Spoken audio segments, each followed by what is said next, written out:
Hello बच्चों, amine का lecture 2 है और उम्मीद है कि ये लास्ट लेक्चर हो। हम इस लेक्चर को थोड़ा लंबा बनाएंगे। अमाइन में बहुत सारी ऐसी चीज़ें आ जाएंगी जो हम जीओसी में पढ़ चुके हैं, जैसे बेसिसिटी ऑफ अमाइंस आएगी जो हम लोग जीओसी में पढ़ चुके हैं, तो हम उसको स्किप भी नहीं करेंगे, थोड़ा फास्ट पढ़ लेंगे रिवीजन के जैसा। और एक दो टॉपिक, एक दो रिएक्शन जैसे नाइट्रेशन जो हम लोग HNO3 + H2SO4 NO2 लगता था, ये भी सारी बातें हम लोग पहले कवर कर चुके हैं रिएक्शन मैकेनिज्म में, तो उसको भी हम थोड़ा फास्ट लेंगे। और बाकी जो बेसिक अमाइंस जो मोस्ट इंपॉर्टेंट रिएक्शंस हैं उनको हम लोग यहाँ स्टडी करेंगे। तो आज हम सबसे पहला रिएक्शन जो पढ़ने जा रहे हैं, जो फर्स्ट रिएक्शन हम पढ़ने जा रहे हैं, और एक्चुअली में ये फोर्थ रिएक्शन है फॉर्मेशन ऑफ अमाइंस में। फॉर्मेशन ऑफ अमाइन का प्रिपरेशन मेथड है by Gabriel phthalimide synthesis. आराम से देखते जाओ। सबसे पहले ये पिथैलिक एसिड ले लीजिए। पिथैलिक एसिड का मतलब होता है दोनों आसपास के कार्बन पे, बेंजीन पे, दोनों आसपास पे COOH लगा हुआ है, ठीक है। अब इस पे NH3 AlCl3 के प्रेजेंस में रिएक्शन कराओगे तो होगा क्या, ये C+O यहाँ पे OH निकल जाएगा, NH2 आ जाएगा, यहाँ पे भी वही हो जाएगा, OH निकल जाएगा, NH2 आ जाएगा, ठीक है। अब मैं इसको हीट करूंगा। हीट जैसे ही किया तो अमोनिया बाहर चला जाएगा -NH3, ठीक है। अमोनिया बाहर जाते ही इसका स्ट्रक्चर बहुत मजेदार बन जाएगा। एक second, C double bond NH, C double bond NH, ठीक है। अब इसी को कहते हैं पीथैलीमाइड।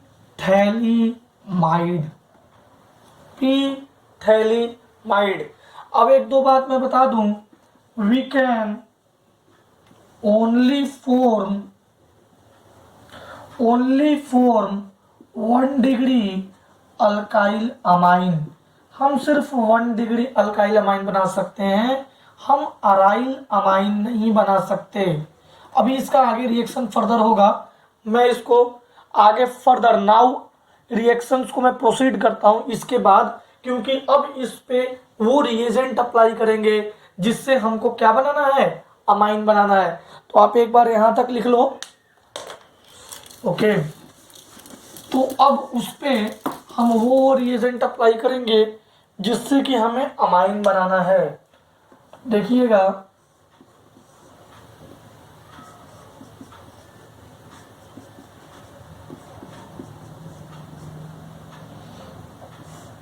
इसमें रिएजेंट है NaOH, KOH, सेकेंड है RX, थर्ड है वाटर।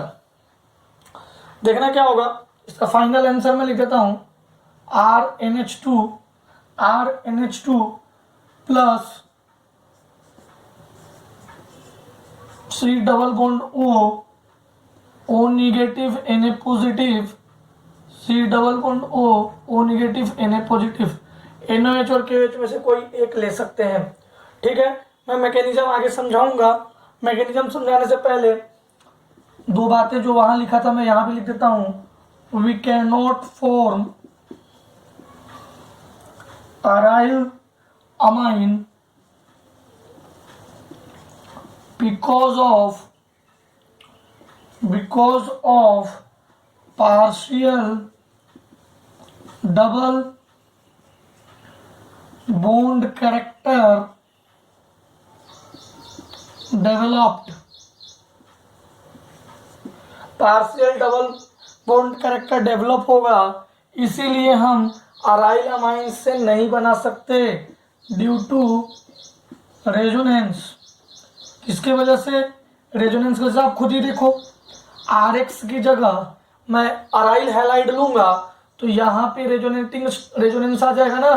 तो अब इसको तोड़ पाना, ब्रेकिंग इज टफ, इसको तोड़ पाना टफ हो जाएगा। और जब ये टफ हो जाएगा तो हम रिएक्शन को आगे प्रोसीड करा नहीं पाएंगे। तो बच्चों अब मैं यहाँ तक आप जल्दी से नोट डाउन कर लो। इसके बाद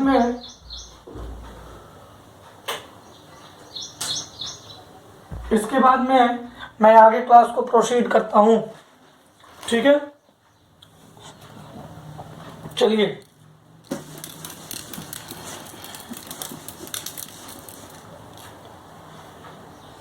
mechanism,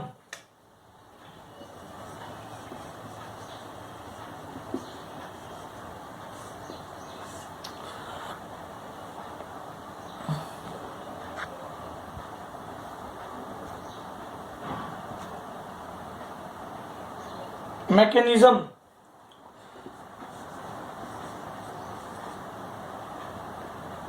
C double bond O NH, C double bond O NH KOH। देखो अब मैकेनिज्म को सबसे पहले KOH या NaOH में से कोई भी अटैक करेगा। अटैक करा दूं मैं, बोलो। चलो मैंने करा दिया, KOH पे अटैक कराया। ये OH इस H के पास, इसके पास एसिडिक H है, इस H पे अटैक किया और -H2 हो गया। ठीक है, -H2 होने के बाद ये क्या बनेगा, C double bond O, C double bond O N negative, H तो निकल गया, K पॉजिटिव। अब कौन अटैक करेगा, अब करेगा RX। कौन अटैक करेगा, RX। अब देखो भाई ये X चला गया, X माइनस के फॉर्म में K के साथ मिल गया और इस पे प्लस आएगा, वो उसके पास चला गया। देखो क्या हुआ, C double bond O, C double bond O N NR, जहां पहले NH था अब NR आ गया। क्या आ गया, NR आ गया। अब देखो सब कुछ सही चल रहा है, वापस से KOH अप्लाई किया मैंने इस पे, वापस से KOH अप्लाई किया। अब देखो जरा ध्यान से, now here no acidic H, so KOH is used as nucleophile. ये एक न्यूक्लियोफाइल की तरह यूज होगा, मतलब OH माइनस न्यूक्लियोफाइल की तरह अब यूज कर रहे हैं इसका। तो देखो ये ऐसे टूट जाएगा और ये यहाँ पे अटैक कर दिया तो क्या मिलेगा, देखो वो टूट गया, लो तोड़ दिया। कोई दिक्कत है, N एक ही बॉन्ड बने हुए थे, N पे निगेटिव चार्ज आ जाएगा। C double bond O OH, ये आकर OH वहां लग गया। एक एक लाइन समझते जाओ।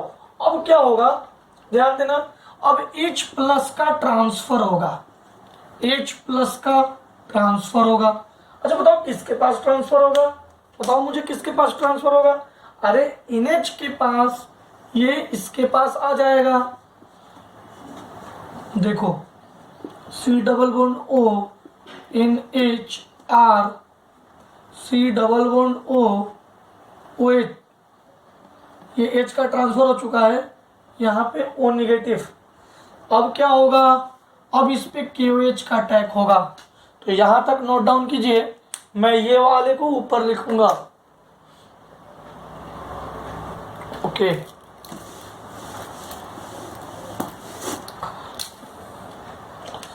देखो बच्चों इस वाले कंपाउंड को मैं यहाँ ऊपर लिख देता हूँ, C double bond O NHR, C double bond O negative.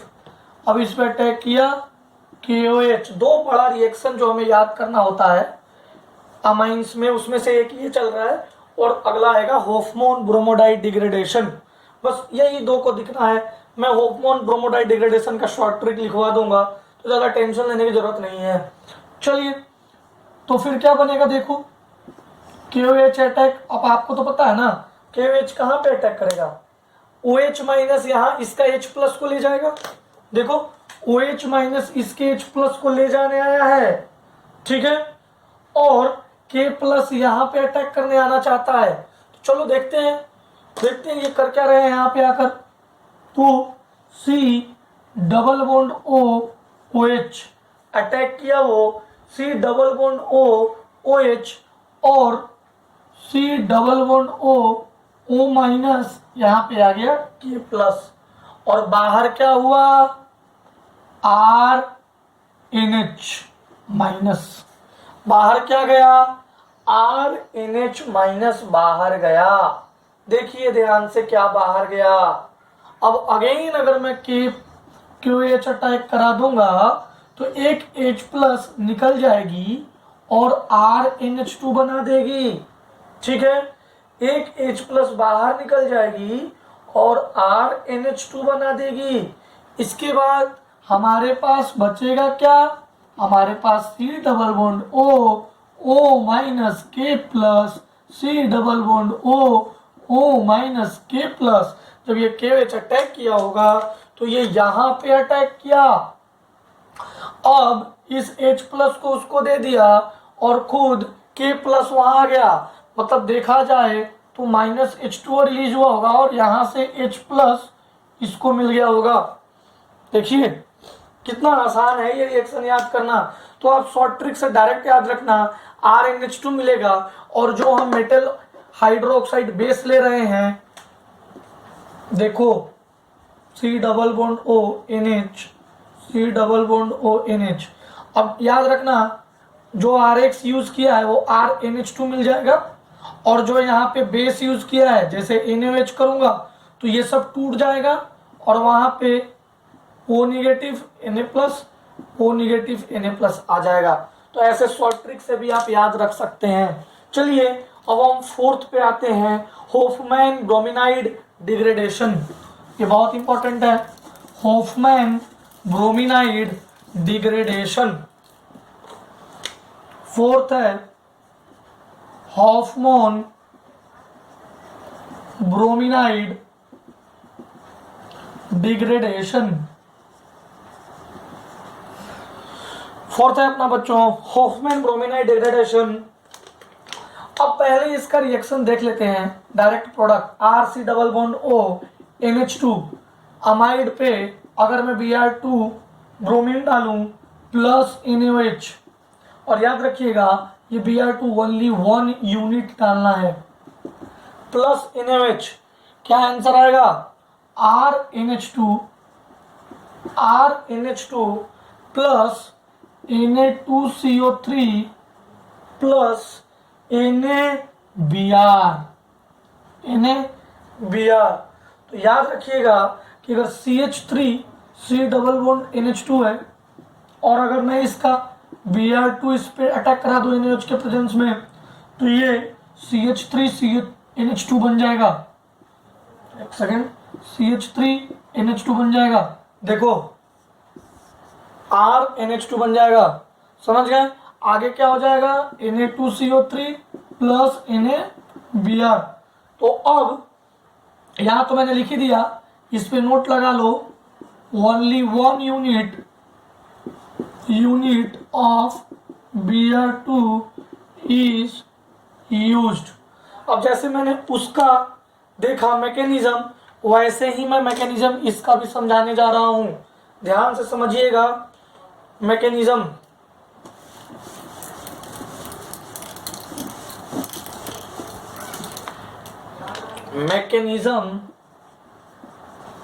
Of Hofmann bromamide degradation. देखिएगा RC double bond O NH2 NaOH attack किया, आपको पता है कि यहाँ पे एसिडिक H है, एसिडिक H है, एसिडिक H होने की वजह से ये यहाँ पे अटैक किया। बोलो जैसे ही करेगा तो minus H2O RC double bond O NH एक H लेकर उड़ जाएगा। अब Br2 में Br2 टूटेगा Br del positive del minus पे, और ये यहाँ पे क्योंकि यहाँ निगेटिव था अटैक करेगा। देखो अब हमें क्या मिल जाएगा, RC double bond in NH Br। अब क्या करेंगे, अगेन NaOH अटैक कराएंगे, NaOH करा दूं अटैक। अब की बार जैसे ही NaOH अटैक कराऊंगा, RC, ध्यान दीजिएगा, RC double bond NO N minus Br में कन्वर्ट हो जाएगा, क्योंकि अगेन ये एसिडिक एस जो इसके पास एक बचा था उसको माइनस H2O करके ये लेकर चला जाएगा। ठीक है, अब क्या करेंगे, अब ये R इधर जाना चाहेगा, ये इलेक्ट्रॉन ऊपर खींचना चाहेगा, इसके पास माइनस है, ये इसको देना चाहेगा, तो हमारे पास क्या आ जाएगा, देखो O double bond C double bond N Br। देखो ये जो स्ट्रक्चर है ये वापस कर्टियस रिएक्शन में आएगा, ये कर्टियस रिएक्शन में भी स्ट्रक्चर आएगा, और बाहर क्या आ जाएगा, लिविंग ग्रुप की तरह R निगेटिव बाहर आ जाएगा। अब क्या करेंगे, अब इस पे वाटर का अटैक होगा प्लस H2O का। अब देखो O double bond C double bond N R plus Br2 तो था ही, Br2 तो था ही साथ में। अब OHH जैसे ही अटैक हुआ ये क्या बन गया, O double bond C N negative R OHH। अब क्या हुआ, देखो ये इलेक्ट्रॉन खींच लिया, और इसके बाद में क्या होगा, इसके बाद में ये इलेक्ट्रॉन देके H प्लस के फॉर्म में रिलीज हो जाएगा, और नहीं हो जाएगा, और यही H प्लस इस नाइट्रोजन को यहाँ पे मिल जाएगा। और क्या करें भाई, अब लिख देते हैं OC, यहाँ OH NHR और CO2 RNH2। अब यहाँ पे जैसे ही H प्लस उसको मिला, उसको H प्लस मिला, तो ये लिविंग ग्रुप की तरह बाहर आ जाएगा RNH2 बनाकर। देखो आपको कुछ नहीं करना है, अब लास्ट में जो मैं 4 पॉइंट डालता हूँ उसको बस ध्यान में रखना। तो आपको होफमैन ब्रोमाडाइड डिग्रेडेशन याद रखना, पहले तो आप रिजल्ट याद रखना, डायरेक्ट रिजल्ट से आंसर आता है, ज़्यादा सोचने वाली बात नहीं है। आपने भी देखा कि Br2 सिर्फ 1 यूनिट लेना है, NaOH पूछता है क्वेश्चन में कितने यूनिट लेना है, तो देख लो NaOH 1 और 1 दो बार NaOH हम लोग यूज करेंगे। ठीक है, जितने एसिडिक H थे उतना NaOH यूज होता है। मैं मिटाऊं, ठीक है। अब देखिएगा सिंपल सा है, सिंपल सा गेम है। सबसे पहले तुम्हें नाइट्रोजन जो है उसको, नाइट्रोजन दिया है, ऑक्सीजन को तोड़ो,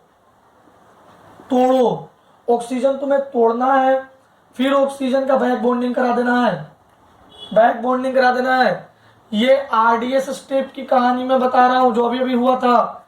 RDS स्टेप ये वाला, RC double bond O N Br, देखो नाइट्रोजन लोन पे डोनेट किया, ऑक्सीजन ऊपर लेकर चला गया, और अगेन ऑक्सीजन बैक बॉन्डिंग करा दिया। ठीक है, और इसके बाद 4th स्टेप में R रिलीज हो जाएगा। तो ये RDS था, ये वाला जो स्टेप था वो RDS स्टेप था। चलो हॉफमैन ब्रोमाडाइड डिग्रेडेशन के बाद हम लोग कर्टियस रिएक्शन में आते हैं। कर्टियस रिएक्शन अगेन मैंने बोला ना कि यहाँ पे जो मैंने अभी लिखा था ये वाला पॉइंट, उसके आगे का सारा रिएक्शन कर्टियस का है, तो लिखने का कोई जरूरत है नहीं, बस कर्टियस का डायरेक्ट आपको रिजल्ट मैं बता देता हूं।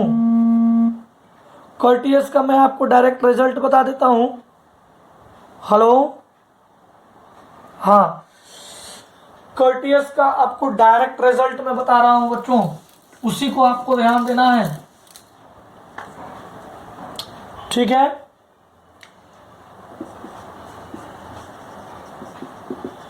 Courteous reaction,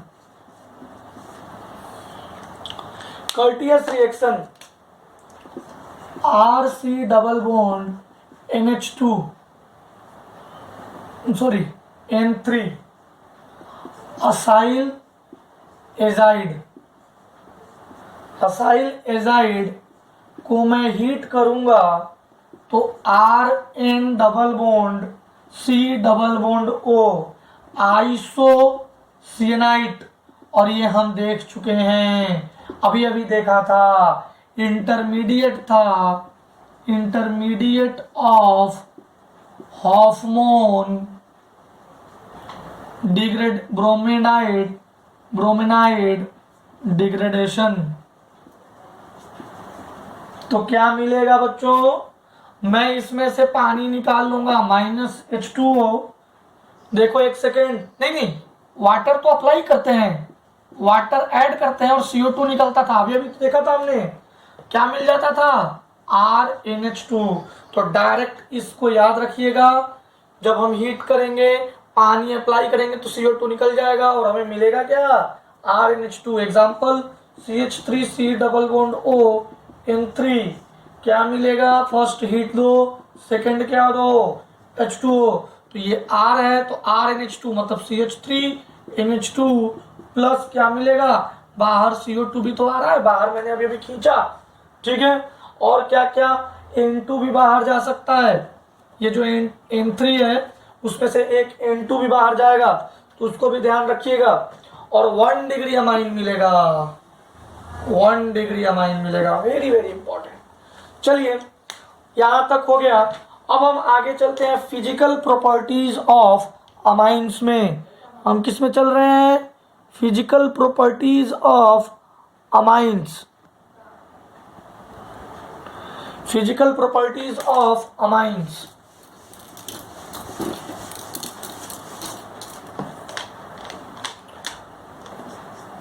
physical properties of amines,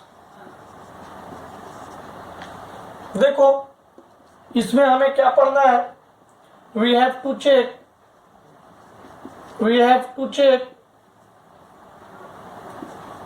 first phase, colour, order, smell. Phase मतलब सॉलिड है, लिक्विड है, गैस है, कलर कैसा है, second solubility in H2O, solubility in water, third boiling point, boiling point। चलो अब फर्स्ट मैं आपको समझाता हूं, lower aliphatic amines, aliphatic amines ये गैस में होते हैं, जनरली गैसियस स्टेट में होते हैं, और इनका स्मेल फिशी होता है, मछलियों का स्मेल जैसा आता है वैसा स्मेल होता है। Second more than 3 carbon amine, more than 3 carbon amine, 3 carbon amine से ज्यादा जो होगा वो लिक्विड स्टेट में आ जाता है। और थर्ड मतलब 3 कार्बन एलिफेटिक हो, 3 कार्बन अमाइन से, तो more than 8 to 10 carbon amine, more than 8 to 10 carbon amine ये सॉलिड फॉर्म में हो जाते हैं, ठीक है। अब एक बात याद रखिएगा कि एनिलीन ये कलरलेस लिक्विड है, colourless liquid, but due to atmospheric oxidation it will be colored। Aniline actually में कलरलेस होता है, लेकिन एटमॉस्फेयर के ऑक्सीडेशन से ये फिर कलर्ड हो जाता है, ठीक है। अब आइए मैं आपको पहला तो बता दिया फेज, अब दूसरा सॉल्युबिलिटी बताऊंगा और तीसरा बॉइलिंग पॉइंट बताऊंगा, ठीक है। चलें, ओके।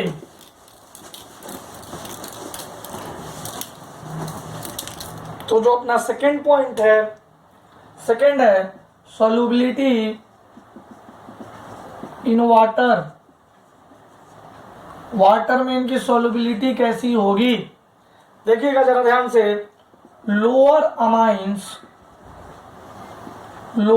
अमाइंस आर सॉल्युबल, ये सॉल्युबल होते हैं ड्यू टू हाइड्रोजन बॉन्डिंग। क्यों सॉल्यूबल होते हैं? क्योंकि इनमें हाइड्रोजन बॉन्डिंग होता है, जैसे NHHCH3 और यहाँ HOH, देखो मस्त हाइड्रोजन बॉन्डिंग है। Second point, higher amines are not soluble in H2O, क्योंकि because of the longer CH chain is hydrophobic. आपको तो पता ही है ये कोवलेंट नेचर के हैं, ये हाइड्रोफोबिक होंगे। जितना ज्यादा बड़ा चेन हो जाएगा उतना ही लेस सॉल्युबिलिटी होगी। इसको नोट डाउन कीजिए, तो फिर मैं बॉइलिंग पॉइंट पढ़ाता हूं।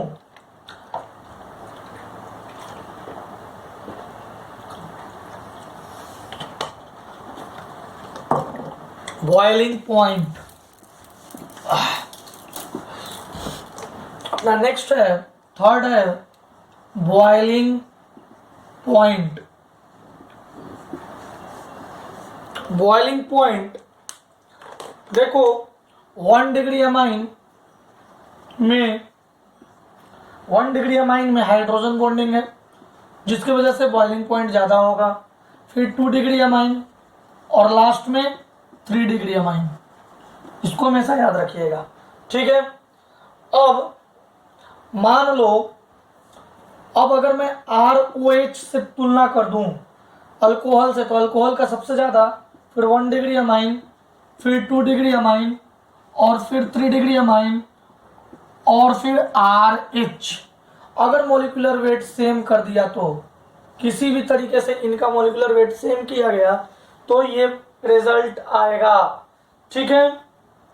कोई दिक्कत है नहीं। और ये भी रिजल्ट मोलिकुलर वेट सेम करके किया गया है। तो एक बात ध्यान दीजिएगा, 1 डिग्री अमाइन 2 डिग्री अमाइन में मोलिकुलर वेट सेम कीजिएगा। आप कर सकते हैं, कुछ भी नहीं करना है। इसमें ले लो CH3 CH2 CH2 NH2, ये ले लो NH CH3 CH2 CH3, ये ले लो N CH3 CH3 CH3। तो ये बहुत बड़ी फाइट नहीं थी, ठीक है।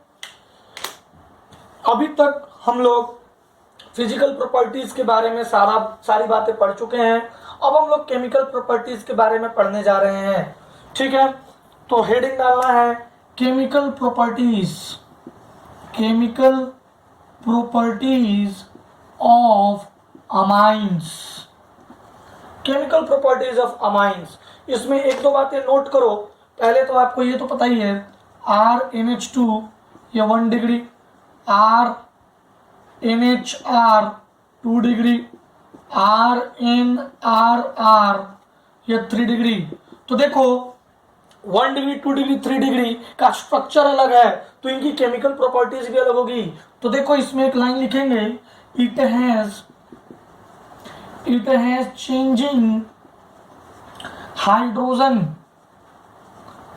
हाइड्रोजन, मतलब डिग्री ऑफ अमाइन चेंज कर रहा है, degree of amine. So different reaction to same reagent, एक ही रिएजेंट के डिफरेंट रिएक्शंस आपको नजर आ सकते हैं, ठीक है। मतलब एक ही रिएजेंट अप्लाई करेंगे इसमें तो दूसरा एक्शन होगा, इसमें तो दूसरा एक्शन होगा, इसमें तो दूसरा एक्शन, मतलब दूसरा प्रोडक्ट बनेगा, ठीक है। एंड सेकंड पॉइंट है, some common reactions are also done bye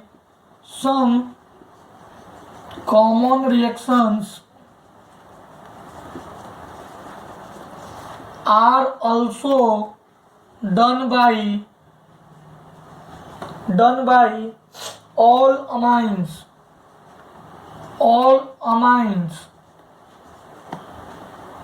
due to lone pair।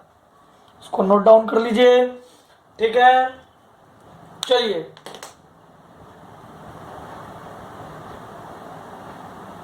अब मैं कुछ पॉइंट लिखवाऊंगा और बेसिक कैरेक्टर ऑफ अमाइन को मैं रिवीजन की तरह पढ़ा देता हूं, क्योंकि ये हम लोग ऑलरेडी पढ़ चुके हैं जीओसी में। ठीक है, वैसे कोई ज़्यादा टाइम लगेगा नहीं, मैं देखता हूँ। चलिए 2-3 पॉइंट है जो लिखवाना है बस, और तो कुछ है नहीं।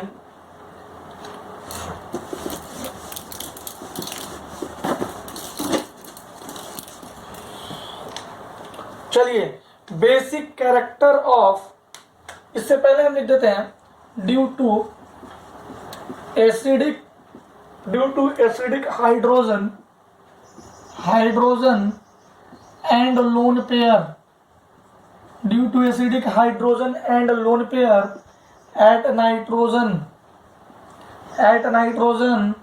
amines shows chemical reactions. Second point, as it has lone pair, it can be have as first as a base. Lone pair है तो पहली बात तो ये लोन पेयर डोनेट करके बेस बन जाएगा, और इसके पास लोन पेयर है यानी इलेक्ट्रॉन एक्सेस है तो ये एज ए न्यूक्लियोफाइल भी तो बिहेव करेगा। अगर ये निगेटिवली चार्ज है, लोन पेयर है, तो ये न्यूक्लियोफाइल भी तो है कि नहीं। तो चलो first as a basic character of amine, अब देखो ये भी पढ़ चुके हैं हम, ये भी पढ़ चुके हैं। अमाइन से न्यूक्लियोफाइल न्यूक्लियोफिलिक रिएक्शन, आप जाकर न्यूक्लियोफिलिक रिएक्शन देखना, उसमें HNO3 H2SO4 का रिएक्शंस हैं, सल्फोनिक एसिड का है, सारा रिएक्शन हम इसका पढ़ चुके हैं और इसका भी पढ़ चुके हैं एज अ बेस। लेकिन मैं रिवीजन की तरह लूंगा basic character of amine. Amine का basic character RNH2 plus HX, RNH3 plus X minus, ठीक है। और ये रहा एराइल ग्रुप NH2 HX, क्या होगा NH3 plus X minus, anilinium salt, ये एनिलीन था, एनिलीनियम सॉल्ट, इसको लिख लीजिए। ये लेक्चर थोड़ा बड़ा रहेगा,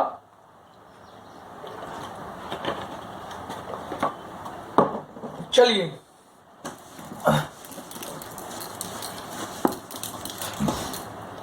अब देखो, इफ वी अगेन रिएक्ट, अगर मैं RNH3 प्लस Cl माइनस को NaOH से रिएक्ट करा दूंगा, again if we again react, अगर मैं रिएक्ट करा दूंगा तो माइनस NaCl और माइनस वाटर, इसका H और इसका OH क्या मिल जाएगा RNH2, 1 डिग्री अमाइन। हम यहां से भी 1 डिग्री अमाइन वापस पा सकते थे, ये 1 डिग्री अमाइन से आया था, मैं वापस 1 डिग्री अमाइन पा भी सकता हूं। अब देखो बेसिक नेचर कैसे निकालते हैं वो मैं थोड़ा सा बता देता हूं। RNH2 plus H2O, RNH3 plus OH minus.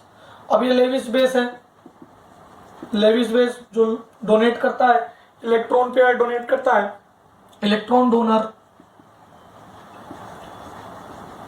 अब अगर मैं तुमसे बोलूंगा कि इसका Kb लिखो, इक्विलिब्रियम Kb फॉर बेसिसिटी क्या होगा RNH3 plus OH minus, water के लिए तो कुछ नहीं लिखेंगे, नीचे सिर्फ RNH2 आएगा। अब तुम्हें भी पता है PKb equals to minus log of Kb। अब ये भी आपको पता है कि OH माइनस का कॉन्सेंट्रेशन बढ़ेगा तो Kb घटेगा तो बेसिसिटी बढ़ेगी। ये सारी बातें हम लोग बहुत पहले कर चुके हैं, और इसके बाद में हम ये भी बातें कर चुके हैं कि अमोनिया का NH3 का कम होगा अल्काइल अमाइन से। हम लोग क्योंकि इसमें प्लस आई आ जाता था, प्लस आई इफेक्ट, तो हमने ये पढ़ा है R3N का सबसे ज्यादा, फिर R2NH और फिर NH3 या RNH2 और फिर NH3। ये बेसिक नेचर का ऑर्डर है, बेसिक नेचर का ये ऑर्डर है, ठीक है। तो order of basicity of amines, जैसे एसिडिक नेचर माइनस आई पे डिपेंड करते थे तो ये प्लस आई पे डिपेंड करते हैं और माइनस आई के इनवर्सली प्रोपोर्शनल होते हैं। मैं मिटाऊं इसे, देखिए आप लोगों ने पढ़ा होगा पहले order of basicity of amine, order of basicity of amine. अब देखो ये इन गैस फेज अलग होते हैं और इन एक्वस फेज थोड़े डिफरेंट होते हैं, और ये बहुत इंपॉर्टेंट है, ये बहुत ही ज्यादा इंपॉर्टेंट है, ठीक है। अब लिखने से पहले मैं आपको कुछ कुछ बात बता दूं कि 1 डिग्री 2 डिग्री 3 डिग्री अमाइन में प्लस आई इफेक्ट ये can be applied in solid, in gas, liquid, दोनों में अप्लाई होगा, ठीक है। अब तुम्हें तो पता है ना प्लस आई बढ़ेगा तो बेसिसिटी बढ़ेगी, ठीक है। तो उस according to this 3 degree 2 degree 1 degree 3 degree 2 degree 1 degree, और ये गैसेस में हमेशा होगा। किसमें हमेशा होगा? गैसेस में हमेशा होगा। लेकिन एक्वस फेज में उलट जाता है 1 डिग्री 2 डिग्री 3 डिग्री हो जाता है एक्वस फेज में, ठीक है। इसको याद रखिएगा। 3 डिग्री 2 डिग्री 1 डिग्री जो प्लस आई इफेक्ट आया वो गैसियस फेज में था, एक्वस फेज में 1 डिग्री 2 डिग्री 3 डिग्री हुआ। तो आखिर ऐसा क्या हुआ कि बेसिसिटी इसकी ज्यादा हो गई? तो चलो सोल्वेशन देखते हैं। सोल्वेशन मतलब एक्वस मीडियम में क्या कुछ हो रहा है वो देखते हैं। अब देखो RnH2 plus H plus RnH3 plus, अब देखो ये 1 डिग्री का था ना 1 डिग्री का। अब ऐसे ही 2 डिग्री का होगा, ये RnHH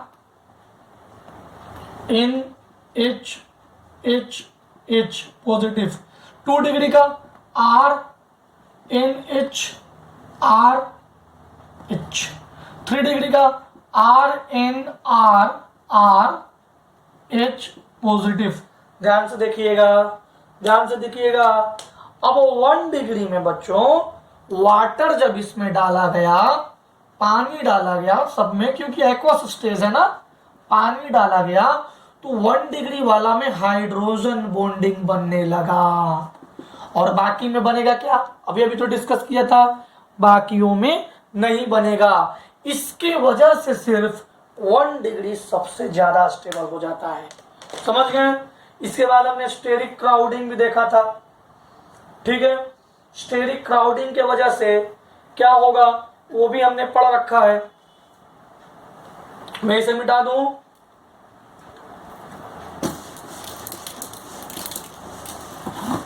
स्टेरिक क्राउडिंग के वजह से भी हम लोग पढ़ चुके हैं। स्टेरिक क्राउडिंग की वजह से अगर R सिर्फ CH3 रहा, अल्काइल ग्रुप रहा, तो CH3 whole twice NH, CH3 NH2 और CH3 होल थ्राइस N, मतलब 2 डिग्री सबसे ज्यादा, फिर 1 डिग्री, फिर 3 डिग्री। CH3 के लिए अगर जनरली कोई और हो, R कुछ और हो, मतलब इथाइल हो जाओ, मान लो इथाइल हो गया, तो सबसे ज्यादा 2 डिग्री, फिर 3 डिग्री, फिर 1 डिग्री। समझ गए कि नहीं समझे? अगर R इथाइल हो 2 डिग्री ग्रेटर देन 3 डिग्री, फिर 1 डिग्री। अरे मैं क्या रहा हूं, मैं ये कह रहा हूं कि NH यहाँ इथाइल लगा दो, फिर यहाँ भी इथाइल लगा दो, ये सबसे ज्यादा, फिर N यहाँ भी इथाइल लगाओ, यहाँ भी इथाइल लगाओ, यहाँ भी इथाइल लगाओ, और फिर ये 1 डिग्री कर लोगे ना। फिर कोई दिक्कत है तो ये एकदम मेमोराइज रखना, ये दोनों पॉइंट आजकल क्वेश्चन इससे पूछे जा रहे हैं, ठीक है।